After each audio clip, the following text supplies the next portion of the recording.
les réponses que Dieu apporte à son serviteur, en l'occurrence, Dieu dit à son serviteur alors, pour être assez clair, afin que vous puissiez le comprendre, dans cette situation de confusion, le serviteur de Dieu va adresser la prière à son Dieu, afin que Dieu puisse susciter un réveil. On ne peut pas dire que le serviteur de Dieu, le prophète en l'occurrence, était content de ce qui s'est passé. Il se lamentait, il était choqué de voir l'injustice. Il adresse à Dieu la prière, comme on peut le faire en disant « Seigneur, nous en avons assez de voir le mal, nous en avons assez de voir la méchanceté. Seigneur, suscite un réveil. » Suscite un réveil.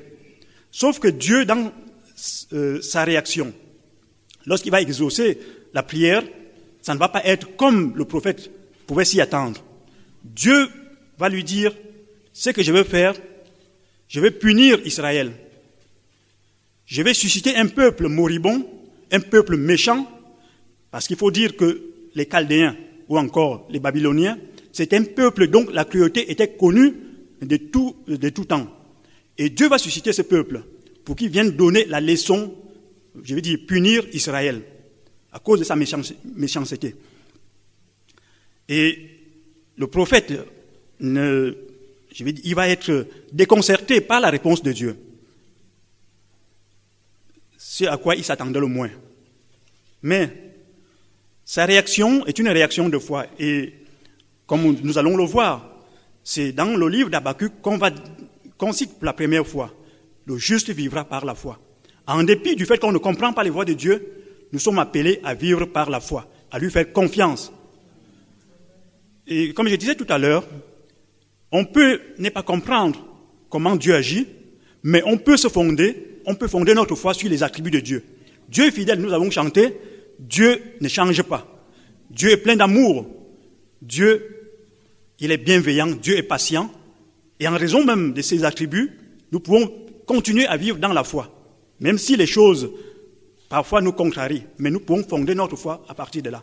Et c'est pour cela qu'on peut comprendre que ces versets se situent dans ce livre, le juste vivra par la foi. C'était pas agréable, c'était pas facile, les choses semblaient être contraires, le peuple était dans une situation en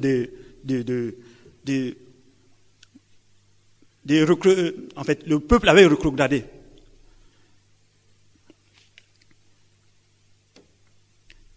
Qu'est-ce que nous pouvons retenir des réponses que Dieu nous donne, en fait, qu'il a données à son serviteur? Nous retenons une chose. La première, c'est que Dieu est souverain. Dieu est souverain. C'est lui qui gère l'humanité. Il a une pleine autorité sur tous les événements. Il n'y a rien qui puisse lui échapper. Dieu agit comme il veut. Que ce soit par le silence ou par une réponse, c'est lui qui décide. C'est lui qui décide. Il décide de l'attitude à avoir, soit le silence, soit une réponse. Dieu est celui qui est capable de changer les circonstances et les temps. Dieu est souverain, il maîtrise toutes choses. Il n'y a rien qui lui échappe. Nous avons besoin de le réaliser. Et nous le réalisons au travers des réponses qu'il donne à Habakkuk. C'est Dieu qui va susciter ce peuple. En son temps, c'est Dieu qui va punir Israël. Parfois, dans notre vie, on se dit, mais comment se fait-il que Dieu puisse garder telle personne, mais conserver sa bonté à telle personne méchante?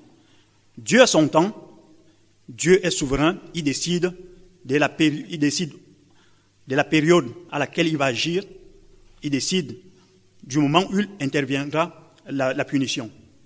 Dieu décide, il peut décider de faire grâce. Dieu est souverain. Ne dit-il pas dans la Bible Dieu a un droit de vie ou de mort.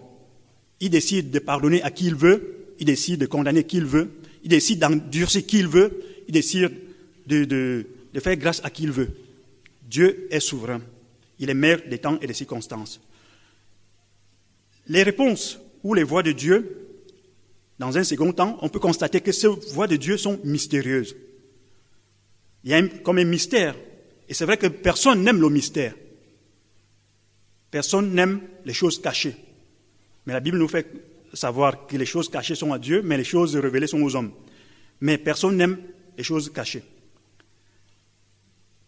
Mais derrière, justement, les choses, derrière ces mystères, se cache justement la sagesse et l'amour de Dieu. Derrière les choses cachées se trouve la sagesse et l'amour de Dieu. Si Dieu ne nous révèle pas des choses, cela ne veut pas dire qu'il ne nous aime pas. Bien au contraire, il nous aime pour ne pas nous faire peur, pour ne pas nous fragiliser, parce qu'il sait de quoi nous sommes faits.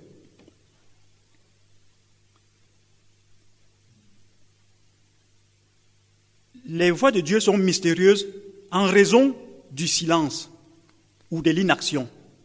Parfois, on dit que Dieu est indifférent. Les gens, quand on va à l'évangélisation, il y en a qui disent, si Dieu existait, pourquoi il y a des guerres? Pourquoi il y a ceci? On prétend que Dieu est silencieux, Dieu est inactif, Dieu est indifférent. Et quand bien même Dieu déciderait d'être silencieux, d'être inactif, de ne pas réagir, il est Dieu. Et c'est à lui de décider comment il y répond.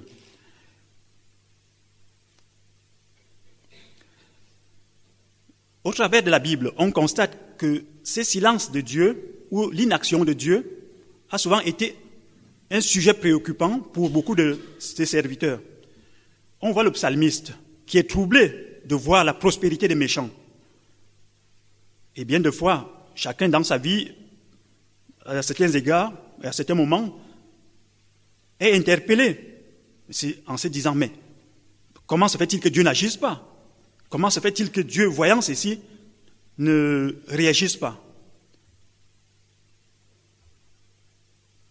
Le silence et l'inaction apparente de Dieu, parfois, nous interpellent et parfois peut plonger des gens dans le trouble. Il y a des gens qui blasphèment, il y a des gens qui persécutent les chrétiens. Il y a même des églises où on constate l'apostasie, mais on se dit, mais où est Dieu? Pourquoi reste-t-il silencieux?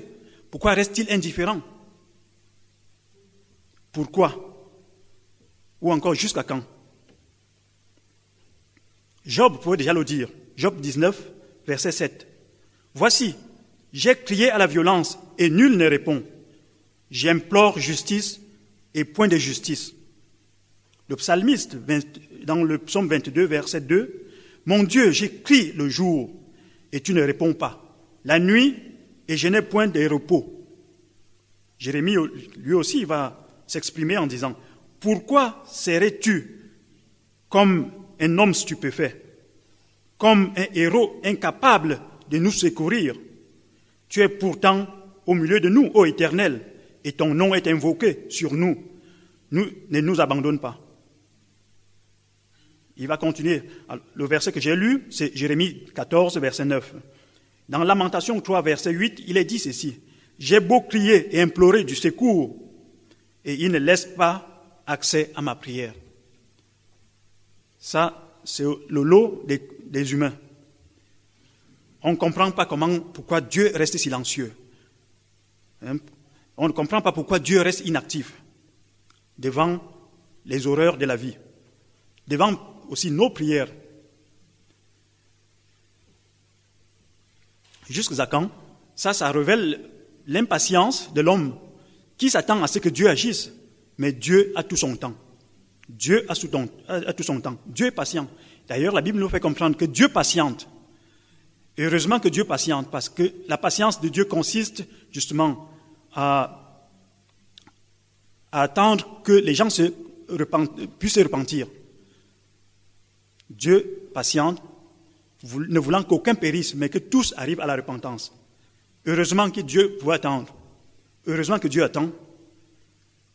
Sinon, si le jugement tombait, je pense qu'il y aurait très peu de personnes qui seraient sauvées.